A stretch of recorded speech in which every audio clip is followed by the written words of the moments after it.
So the same administration that is constantly yammering on about the sanctity of democracy and free and fair elections has in fact been meddling in the elections of other countries, in this case specifically the elections of Brazil, for more than a year.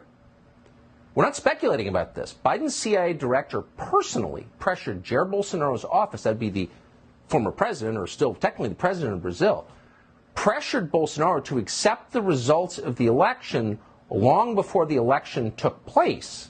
Think about that for a minute. You have no obligation to accept the results of an unfair election. In fact, if you believe in democracy, you shouldn't. But no one in Brazil is allowed to complain about it because big tech companies, which have been effectively arms of the Biden administration for 2 years, are censoring anyone who questions the election. So their candidate, Lula da Silva, supposedly won, and you're not allowed to suggest otherwise, period, or air your supposedly guaranteed right to ask about your country.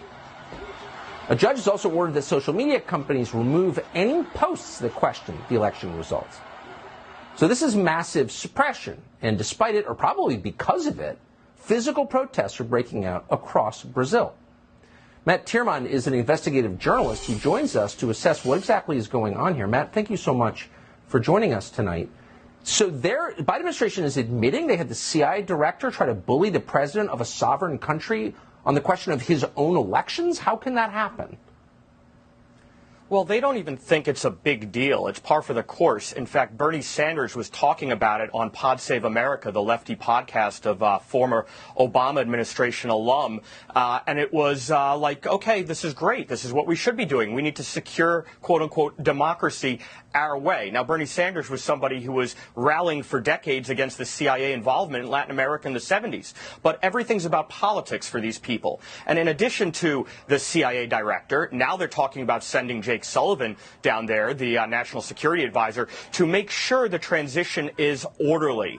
But the bigger deal, I think, is that they have had a see no evil, hear no evil mentality for the last 2 years as Bolsonaro followers, politicians aligned with him, journalists have been censored, imprisoned. I wrote a piece for CDM Press, Todd Wood, who I know you know, and I listed some of these incarcerated journalists. Even a sitting politician, a sitting congressman, was placed under house arrest, and it's continuing right now. Carla Zambelli, an outspoken member of the lower house, the Chamber of Deputies, has been totally purged from social media by diktat of one man, the head of the Brazilian Supreme Court, who also oversees a subsidiary court, the Brazilian Electoral Court. There's no due process here. It is purely by diktat, and these people are losing their voices, and the Biden administration says nothing. Where is that not considered an irregularity electorally? Where's the Organization of American States, the EU, the State Department, the IRI, who monitors elections? They're silent. It's pretty obscene.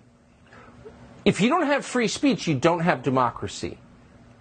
Free speech is a prerequisite for democracy. So when you shut down free speech, it's not a democracy by definition. And I wish, if you're not following the Bill of Rights, it's not a democracy. So period. Anyway, Matt Tierman, I appreciate your reporting on this very much.